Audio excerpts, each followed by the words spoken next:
I speak unto thee this day, and I say, beware, beware, beware the element of greed. For I say that greed is a motivating factor that has sent many a man, many a woman unto their grave. And not only unto their grave, but I say to hell likewise. And I say it is because greed is a driving force, a consuming force, that definitely takes a man far from me. Now I say you are living in a time when multitudes have given themselves to greed, yet they claim that it is of me. That is, they claim that because they are driven by greed, that it is me, the living God, who is blessing and prospering them. But I say the truth of it is they have eyes full of lust for the world and the vanities contained therein. And I say they are full of that which is greediness, they are full of that which is vexation and pride. Now I say that I, the living God, never called thee to go in the way of pride, to be overwhelmed and consumed in the same. Yet I say when men are proud, they muster their greed, and so they go to consume and consume and consume what they do not need. Now I say when a man is motivated by his greed, by his lust, by his pride, he is not level-headed at all, nor is he walking soberly in me, redeeming the time. I say you are living in a time when greed has motivated a nation to the brink of its own downfall, its own disaster. And I say you are living in a time when multitudes, in giving themselves to greed, are ever consuming and going after what they do not need at all. And I say you are living in a time when greed will drive a man literally insane because it is ever present upon him. And I say that it is indeed a cruel, oppressive, murderous force. Now I say when nations extend their borders beyond what they need at the cost of other men and women, what is it that they do? That is, in their greed to extend their borders, they crush, they murder, they do away with those who stand in the way. And I say all the while they are lusting after that which does not belong to them, but they think they must have it nonetheless. I say they are motivated by the factor of greed and driven to the same. That is, driven to take what does not belong to them, driven to murder in the process, and driven to overwhelm those who are weaker than they. And I say it is because they are motivated by greed, by lust, by pride, and driven to terrible crimes by the same. And I say so it is on a personal level that a man can start out to soberly follow me. But then I say once he gives himself to greed, he will be literally consumed of the same. And I say all the while he will be justifying, he will be declaring that it is me that he's serving when it is not true. For I say when a man will be consumed and driven by greed, I say that he is of course far from me. That is, he's far from my truth and my light, my strength, my mercy, the hope, the peace, the safety of who I am. And I say that he's driven into a realm whereby he will find that he is very ugly within. For I say that greed cannot be stopped by men who think they can control the same. For I say when a man will yield himself to greed in whatsoever manner it grabs hold of him, I say he is devoured in the process of the same. For I say that I, the living God, never called men to yield to greed, and yet they do. And I say there are many of those who started out to follow me, then they gave way to greed, and the same overwhelms their lives.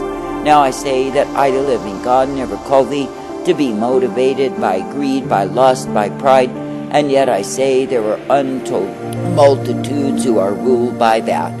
That is, they are ruled by the factors that can only cause them to completely lose out with me. And I say that you are living in a time when I, the living God, am bringing my wrath, my fury, my indignation upon a greedy and over-consuming nation. That is, I'm bringing forth my furious rage against a people, a land, who have consumed and consumed and consumed as though there were no tomorrow. For I say there is no thought for the generations to come, there is no thought for the preservation of what is left. But I say only the driving force of greed that causes them to be driven farther and farther away from me. For I say they are ever consuming and consuming and consuming and loving it so. And I say they are so motivated and driven by greed that they are a shame unto me. Now I say there are multitudes of them. They say they are ministers, but I say they are no ministers of mine. For I say they are greedily lusting and grabbing and snatching on every hand, lying and cheating and stealing and even murdering to attain their gain. And I say in the process of all their accumulation, what do they gain unto themselves? I say they gain my wrath, my fury, my indignation against them. And I say it is because they have yielded to the elemental factor of greed and loved it so. Now I say if you really consider there is only so much that a man may have in this life, and after that he will have nothing at all. That is, if he thinks that he can take with him that which he's gained in this life into the life that is bound in me, he deceives himself. For I say that the ones who are bound by the chains of greed will be of no use to me. That is, they will not desire what it is that I have for them, but I say they will want their own way. Now I say that I, the living God, do not call thee to your own way, but I say that I call thee to the way that I provide. That is, I call thee to the truth, the light, the mercy, the strength of who I am, that you can indeed be uplifted in me. And I say that I call thee to be ever directed in that which is my truth and my light, that you can be walking in me. For I say if you yield yourself to me, you will not be yielded to greed. But I say if you yield to greed, you will despise my straight and narrow way.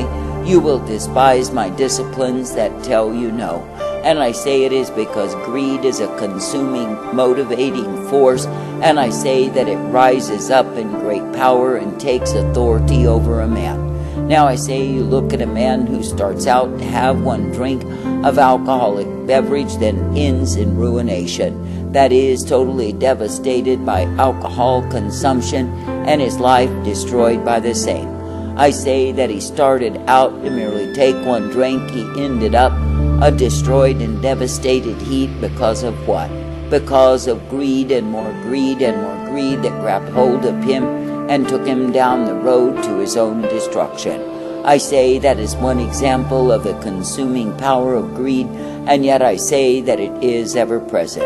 And I say that daily men lose their souls to greed, and I say all the while they think they can control the same, that it is not true. For I say that greed is a force, a foe, that is ever present to take over a man. And I say when any man or woman will think somehow they will not be motivated by greed, yet give themselves over into the territory of the same, I say they are deceiving themselves. Now I say if you look at the nation, you look at the land, what do you see except the heaps of ruination, devastation, and of course despair? And I say it is because men have yielded themselves to greed and lust and pride rather than me. That is, they have allowed the motivation of greed to come in, to consume, to devour, to destroy, until they are literally overwhelmed in that. But I say that I, the living God, do not call thee to such a way of destruction, no, not at all. But I say that I call thee to come forth in the truth, the light, the strength, the mercies that I provide ever may gladden me. And I say that I call thee to be directed, corrected, and shown that I am indeed the one who is able to give thee my life. And I say that I call thee to be uplifted in that which I, the living God, do offer unto thee, which is the truth and the light upon thy path always. Now I say, if I, the living God, do call thee to respect me, to walk circumspectly before me, and to be motivated by my light, I say, be thankful for that. That is, do not get a lust of the flesh rise up, whereby you yield to greed and are consumed of the same. For I say, when you look at what greed does do unto the sons of men, I say that it is a very destructive and murderous force. For I say that wars are waged, fought, and multitudes killed in the process because of greed. And I say that men will motivate themselves, captivate others, and even take them down in order to fulfill their greed. And I say, when men are greedy and lustful, full of pride, and longing for power and fame, and money and great gain, what do? I say, they yield themselves unto greed and more greed and more greed, because they are far from me. Now I say that I, the living God, do offer unto a man the way that is his safety, the way that is his strength, if he will but pay heed to me. That is, if he will be thankful to be uplifted, guided, and directed in the way that I offer and provide. But I say, when any man or woman will refuse to walk in the way that I give them and go after greed, they are literally consumed in the same.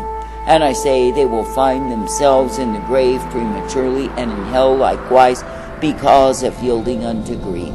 That is, by allowing the factor of greed to grab hold of them, to devour and destroy them and overwhelm them as the motivating force.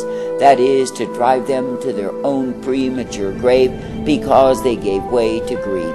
Now I say that I, the living God, am severely angered with those who love the way of greed more than the way of my righteousness and truth.